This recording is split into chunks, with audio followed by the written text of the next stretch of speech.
Welcome back and good Sunday morning. We know that the recent rain and hot weather can heavily impact our crops. Those conditions are causing a fungal disease called southern rust to develop around central Iowa. And joining us this morning is Dan Bjorklund with Landis to talk more about southern rust. Dan, appreciate you being here. I'm not going to lie, the first time I heard of southern rust was this morning.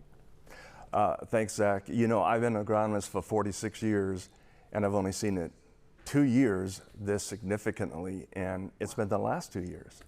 Interesting. That it comes up. It doesn't overwinter up here, so it has to come up either with a tropical storm, like I think Burl came through last year through the Gulf.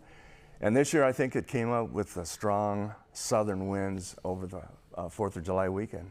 So what is southern rust? What are the effects that it can have on corn crop, and how does the heat and humidity and the rain kind of all play a factor in it? It overwinters in the south. It has to have a live host, so it has to have a plant, a live plant.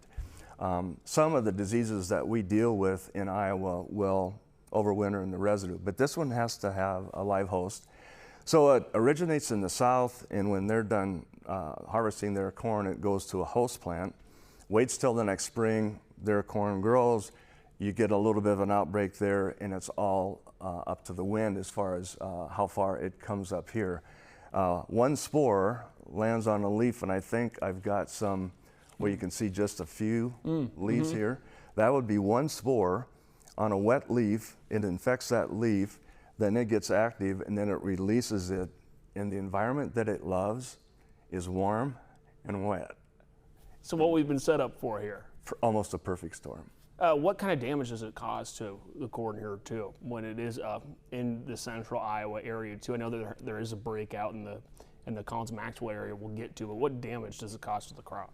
Well, last year I had a friend and I saw a little patch, and I had not seen this for a long time, and I had to really verify that it really was. You can go to Iowa State and use their disease lab to check that out. And I go, John, I think you've got southern rust, and I would spray a fungicide to protect that. That's your antibiotic for that plant. Yeah, prices aren't really good, and so he said, I'm gonna wait. This was the end of July. We got into the first week of August, and he did spray, but when the aerial applicator came over, he wasn't able to get into the corner of the field because there was a building site. 3 weeks later, when I went into that field, those leaves were all covered and they were all crispy all the way to the top. And I had a white polo on, and when I came out, I looked like I was a Tennessee Volunteer fan. Wow. And I'm a Cyclone. So I mean, rust, you know, so that was a personal experience with a friend. It was very devastating for him. Now that's just one individual, but it's concerning. And there's new technology that's being used to spot it because it is so rare, as you've outlined here too. So what's some of this new tech that you're utilizing to help farmers out? We used an aerial surveillance system this year with drones and planes and satellites, and we call it Sky Scout, you know, scouting from above. Zach, I don't know how I would have been able to have covered 130,000 acres with 100 farmers and 1,000 fields, and it wasn't, we have a team, okay, we have a team. However, 4 weeks ago, when we started looking, we would look at different imagery. So they have layers of imagery with these drones, and they'll take a photo of the field. The one I liked was called Thermal. It actually took a canopy photo, and the areas that were indicated with a slight increase in temperature, I'd go and I'd draw on my iPad. I would draw that because that's what I was going to scout the next day.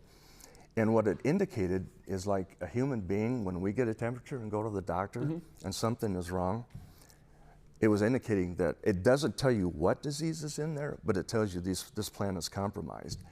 And 100% of the time in the last 4 weeks, when I've gone out to those areas, I found disease. Most recently, the southern rust. We originally were looking at some other diseases, like here's one that we have it's like a little, cigar shaped, it's a northern corn leaf blight. That's what I thought we were going to see until a week ago on the 17th, and I found my first little patch of southern rust, and I knew it was more aggressive. So, man, I got a hold of Iowa State right away and said, hey, I'll bring these down to get confirmation. And Megan Anderson goes, Dan, if it walks like a duck and it quacks like a duck, you don't have to. We found it also. 4 counties last week, Zach, and we have over 40 counties this week. Wow. 4 to 40 in 1 week's time. So it's concerning.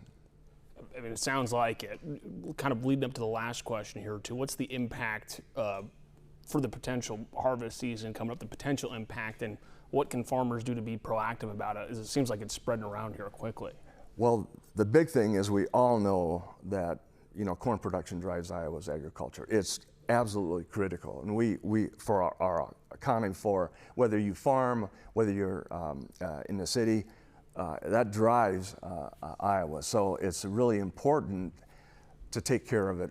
I'm going to use an analogy. So if we get sick, we take an antibiotic. If the corn gets sick, its antibiotic are fungicides that are utilized to control these funguses, and they'll knock them out. Application time should be now when you see this level that we're seeing, and it will protect that plant a good 14 to 21 days. Okay. So you spray it today, you're protecting it, and it's a race to get to the point where the ear has completely filled and you're not going to have any more material coming in, and so you don't really have to protect it anymore. We call that black layer. That's the race. Can we get there before the disease takes it out?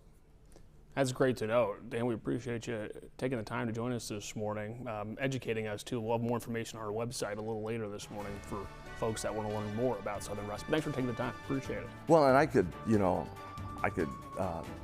just say if in a couple weeks we see something really where it's gone to a certain amount, if you'd want to follow up on that, we could certainly do that too. Absolutely. We'll check back in. I'd be very happy to show you what we're Let's do it. Let's hope it's a positive spin on it too, but always looking to expand on it for sure. Dan, thank you very much. Hey, sports is coming up after the break.